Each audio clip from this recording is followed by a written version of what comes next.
Good Friday morning, Market Chameleons, and everyone joining us for the first time. Thanks for coming by and checking out the Market Chameleon pre-market show with this man, Dimitri Pargamonic. How you doing, D? Good morning, Will. How are you? Good. You want to start with the disclaimer? Yep. Good morning, everyone. Before we get started, keep in mind, Will and I, Market Chameleon, we're not a registered investment advisor. We're not a broker-dealer. We're not telling you what to do or just sharing ideas. If you need advice, call your registered investment advisor. Call your broker. That's what they're there for, to give you advice, provide you with guidance. There's the disclaimer.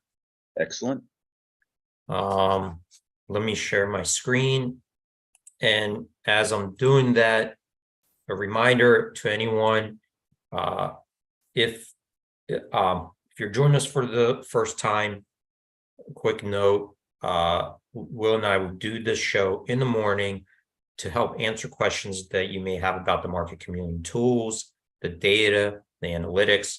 So if you do have a question, please type that into the live chat on YouTube.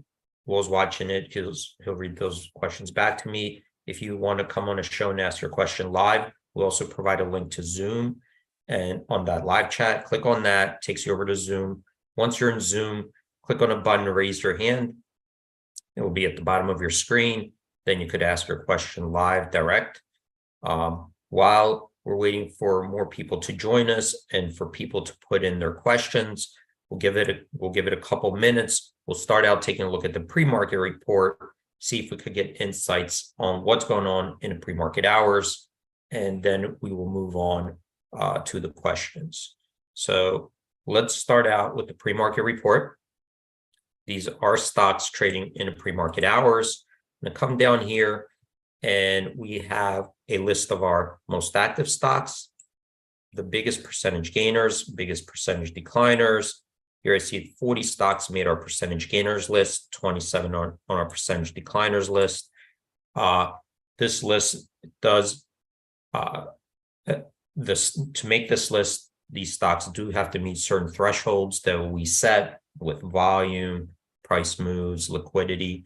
But if we look at it from this perspective right now, it looks like we're setting up for a slightly bullish bias at the open, or bullish bias in the pre-market trading. Let's come up here. We'll take a look at it from another perspective. And here we have a calendar view. So we could go back in time to see how the pre-market trading happened on those days. Today we're on August 25th. So that's today. So far in the pre-market hours, we see there are 385 stocks that traded higher than the previous day's close. 188 traded lower, are trading lower. As far as volume of shares, there are 76.6 million shares trading on up volume versus 49 million on down volume. And as far as dollar value, because not every share is the same price, there was $1.6 billion worth of stock trading higher versus $1.2 billion of stock trading lower. So here we also have a slightly bullish lean or bullish sentiment on the pre-market activity. Okay. We're going to do one more thing and then go to the questions. So I'm going to come down here, and when we looked at this report here, we see that there are stocks on these lists that are low cap stocks. Here we have the market caps. We have ETFs in there. There are leverage products in there, closed-end funds, preferreds, any security that's listed on a major U.S. exchange that's trading in the pre-market hours and meets our thresholds. It could make this initial list. And to narrow down this group of stocks, we could use the filters here above. And if you have a watch list, if you save the watch list, you could filter this list by your watch list, just drop it down, select the name that you gave it. I'm going to use this one in ETF. And when you click on it, you get a drop-down menu. There are different ETFs that you could choose from. The top one, SPY, we're going to go with that. Click on that, and the list below gets filtered by stocks that are holdings in the SPY ETF, which are the S&P 500 constituents, right? SPY is the S&P 500 ETF. And we have 5 stocks made our percentage gainers list, none on the decliners, meaning, it had to meet our thresholds to make this list, either based on its price move, volume, liquidity. So here also looks like a slightly bullish bias, bullish sentiment in the pre-market trading.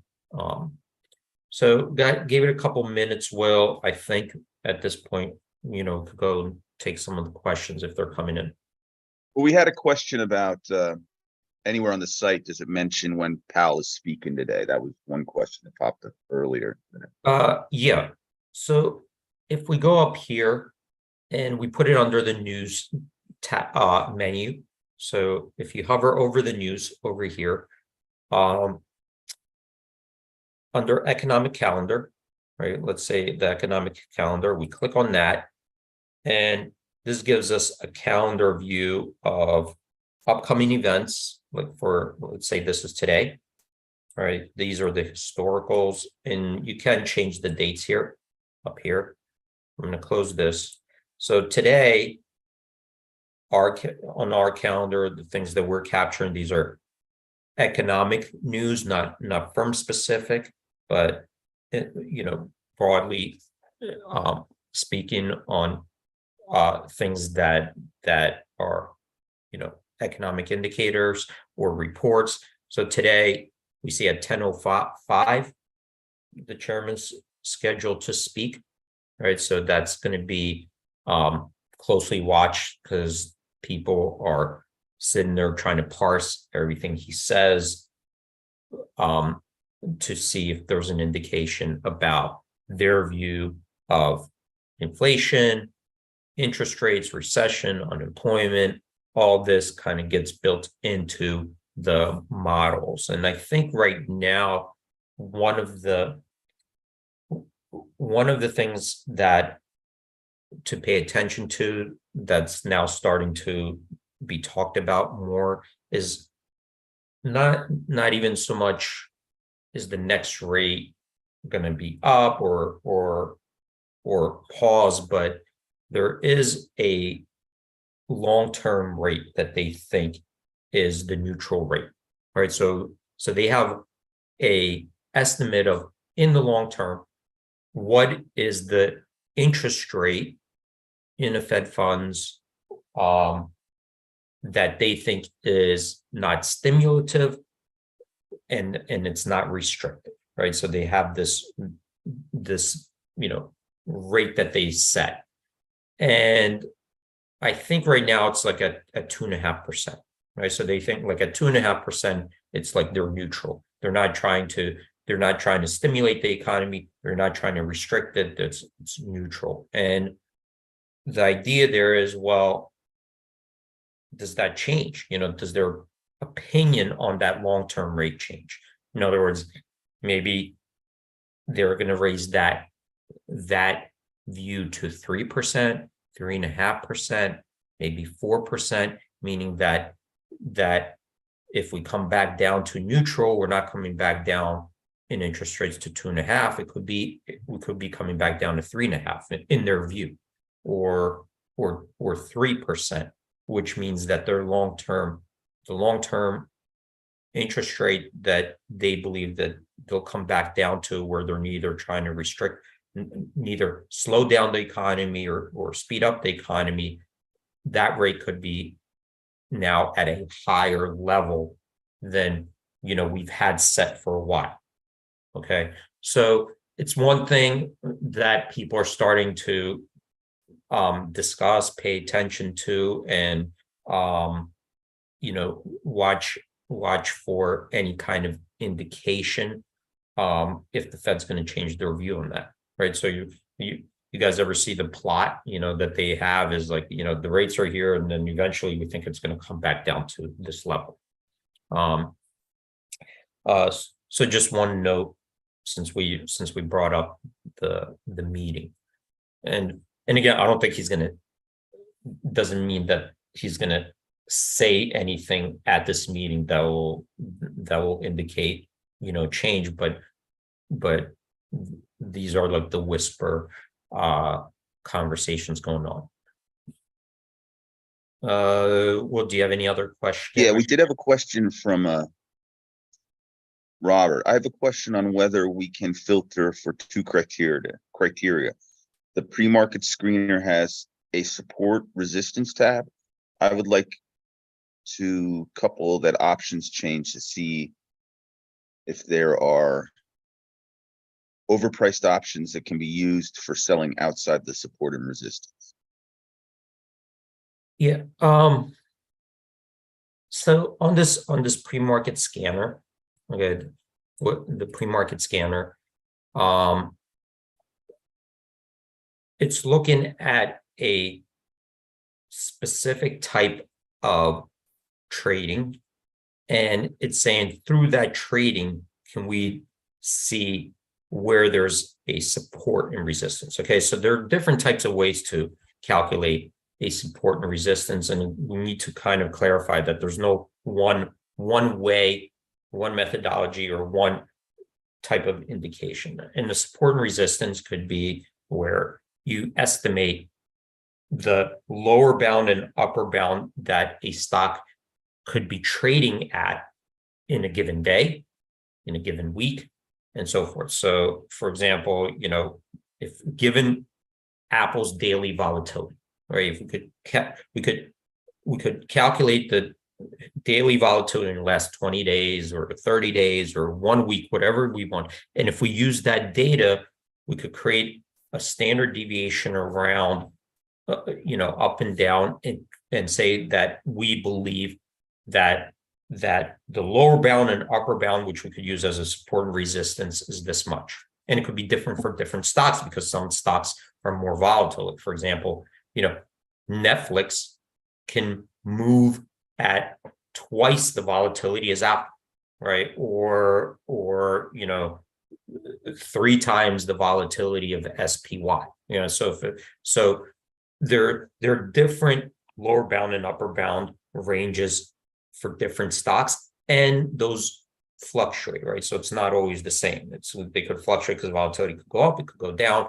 If there's events, they could expand, like on earnings, you got to blow them out, right? Because if you have an earnings, then you're going to reprice, and that those ranges are going to be blown out from an average day.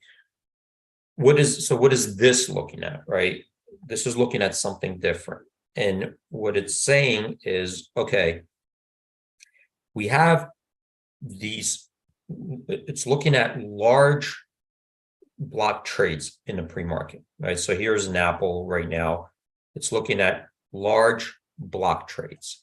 And let me see what we have them set to 50,000 notional. So you could change these, okay? But it's saying, give me the trades that occurred in large blocks that at least are worth $50,000 in value in a single trade. Okay. So let's increase it just to, let's say 250,000. So this is gonna refresh the screen and look for only trades, filter out all the other smaller trades, and say, show me the block trades where there are 250,000 matched up. Okay.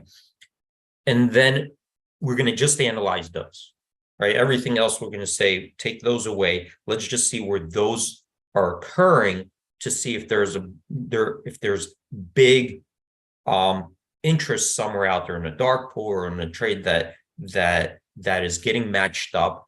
And when it does, what happens to the stock afterwards, right? So the idea is, if the stock goes down, you see big block trades happening, and then the stock comes up, we're going to say, well, there's some support there because, we saw big block trades happening and it didn't, and afterwards, maybe the sellers got cleaned up because it went bounce back up, right? So that's the idea we're looking at, because we don't see in a dark pool, how much is bid for. or how much is offered for. We're blinded to that, but we do see the transactions. So once the trade happens, we could at least start making inferences. So for example, here in Apple, I'm going to look over here. This is the first one. We see that if we only filter block trades that were $250,000 in notional or higher, so not shares, but in dollar value, $250,000 or higher, show me how many of those traded, what were the total dollar value, and give me the VWAP prices for the ones that were below the current price and the ones that were above the current price.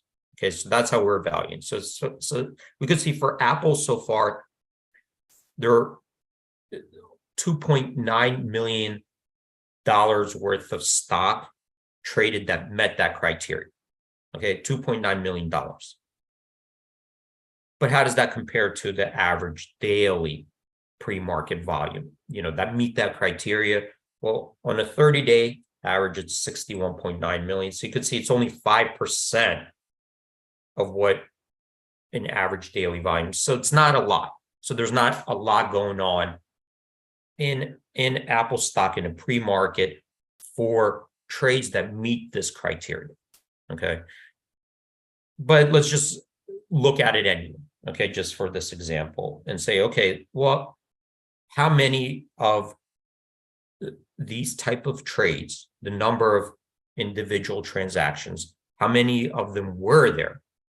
Okay, so here we see where we count the support. We count the support as all the trades that happen below the current price, and the resistance, all the trades that happen above this current price. Okay, so there's 7 trades that met that criteria today that traded at prices below where the stock is at right now.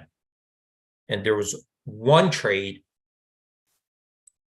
that met that criteria that traded at a price higher than the current price. Okay, so if we took the VWAP, just the VWAP of all the trades that happen below and all the VWAP trades that happen above, here we see that this is where it happened. 177.02 and 177.29. Right, so we could see kind of like where those big block trades are starting to happen and how wide they are from each other, and how far away they are from the current price, right? Because we want to just measure distances, the volatility. So here we kind of get an indication, okay, well, the stock floated there. So, so far there is a support level at 177.02 that held up because the stock drifted higher, right? It didn't go lower than that. It drifted higher from there. So, that looked like that level had a decent amount of support where, the sellers couldn't push through. On the upside so far, we had one trade that happened at 177.29, looks like $407,000 worth. Stock traded lower. So it's kind of just bouncing around in between there.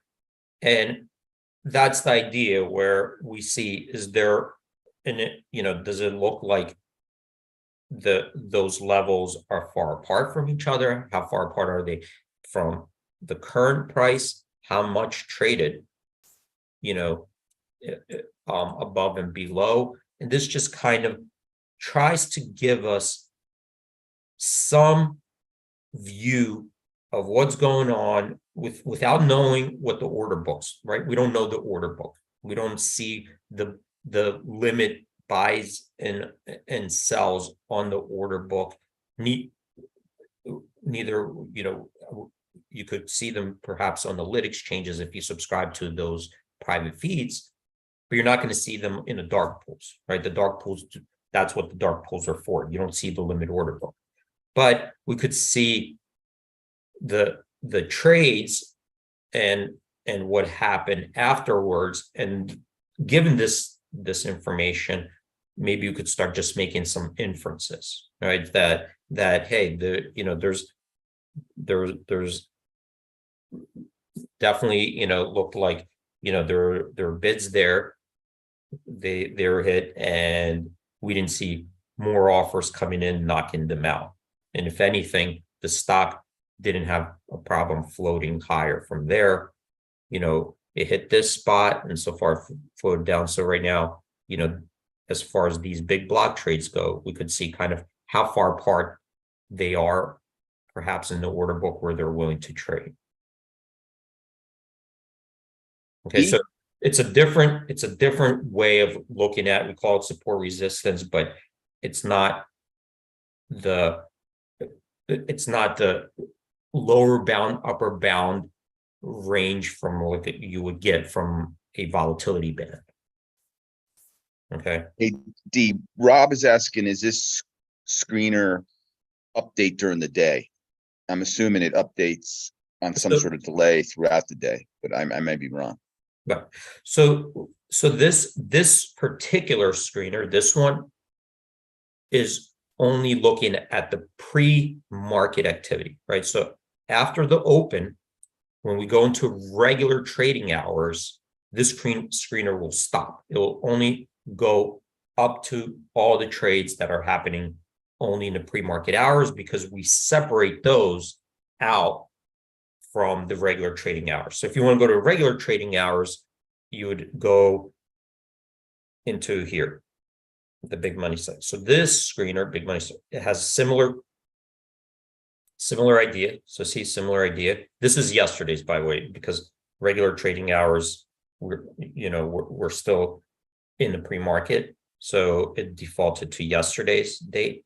See, but this is what happened yesterday. Same idea, but we separate the pre-market and the regular trading hours, because during regular trading hours, you have different participants, different cohorts, different strategies trading that you would not see in the pre-market, right? So you don't have the passive order flows, the VWAP trades happen in pre-market. You don't have options aren't trading in the pre-market. So if a big option trades during regular trading hours, there could be a hedge. This isn't happening in a pre-market, so we separate them because we have different cohorts and we want to analyze them differently, knowing that, right? Because that's going to give us different information. So during regular trading hours, we have we call big money stock. That's how people like to refer to it. In the pre-market, I'm going to come back. So this is regular trading hours. It's over here. In the pre-market, if you go on pre-market and you get this support resistance here tab, you'll find it here. So this will only look at the pre-market trades.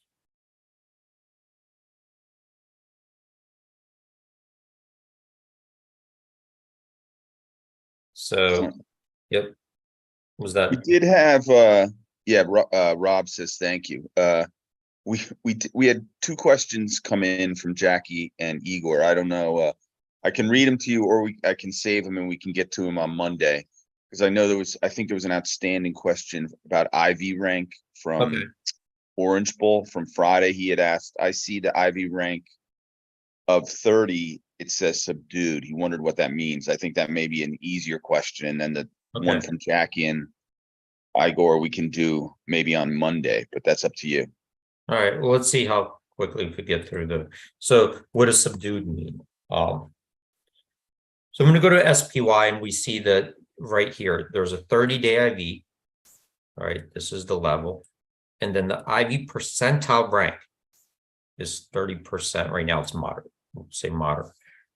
So when we look at the implied volatility, right, we look at the implied volatility. We talked about this yesterday. You guys go back, but it's a benchmark to try to track the general implied volatility, right, in a stock.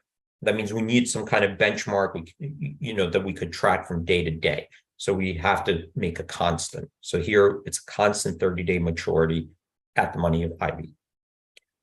And the implied volatility, the implied volatility, what does it do? It's a market forecast of future volatility, not what happened. The markets are pricing options based on their future outlook on the volatility. Okay. And what we're trying to do is figure out, okay, this is 14.6%, right? 14.6 implied vol. And one of the questions could be, well, what is it usually? What are the markets usually forecast the next month's volatility, right? Is this high or low, right? I don't know. If you just give me this number, I could go to, Coinbase and they have 70, right? I could go to Netflix and they have 34. So these numbers, just looking at it, I have no idea if it's high or low unless I'm trading it and I really know this product, really well. So I need to kind of get an indicator, a quick reference indicator. Is this high or low? So how do we figure that out if it's high or low, right? Like, you need a methodology, and you want to figure it out. You have to kind of look at it. What is it usually, and what has it been in the past, and what is it now? So if we take a look at the past, daily levels, right? And if we looked at the end of day, every day, the daily levels, and let's say and in this case, we look at 1 year, right? 252 trading days, 1 year's of data. If we looked at 1 year's of data and we said, okay, how many observations or days was it below 14.6? If we're at 14.6, if yesterday was 15, well, that's 1 day above. If yesterday was 13, that's 1 day below. So how many days historically was it below 14.6? So this is the IV percentile rank. What it's saying is 30% for the last 252 days, we were below 14.6. Well, what does that mean? That means that the other 70% were higher, right? So 70% of the days we were higher, 30% of the days we were lower. So now we kind of have an indicator to tell us, well, is this, where are we at relative to where it usually traded?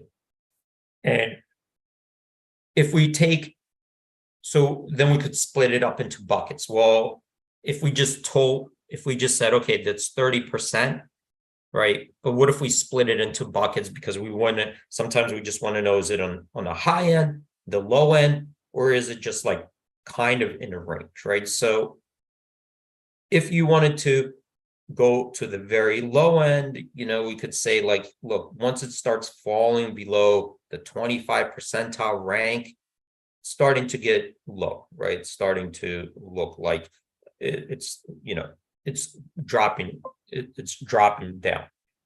If it goes above the 75%, we could say, and this is arbitrary, you could say 90, some people say 90, but we put it into 3 buckets.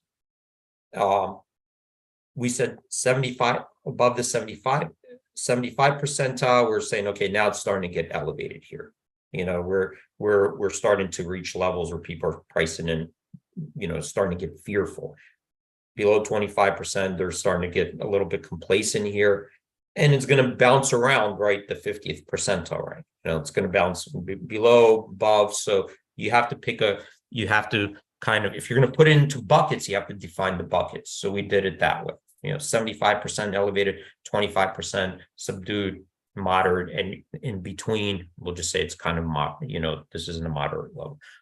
So 30th percentile lets us know how many days the implied volatility in the last year were below the level. And if we just wanted to put it into a bucket of subdued, moderate, or elevated, that's how we do it. That right now we say it's in the moderate it's, closer to the lower end, closer to subdued, but we're still leaving it in that moderate level. That's awesome, D. And thankfully, Orange Bull was on. So I wasn't aware if he was on or not. So he said, thank you for answering his question from yesterday. Okay. We do have 2 outstanding questions that I'll send to you. We can hit them on Monday from Jackie and Igor. And thanks for everything, dude. It's a minute into the trading day. Great job. All right, everyone. Thanks for joining. Thank you for all the questions, guys. Thank you for all the support. Hope you guys have a great trading day. Have a really good weekend. Stay safe out there, and hope to see you guys on Monday.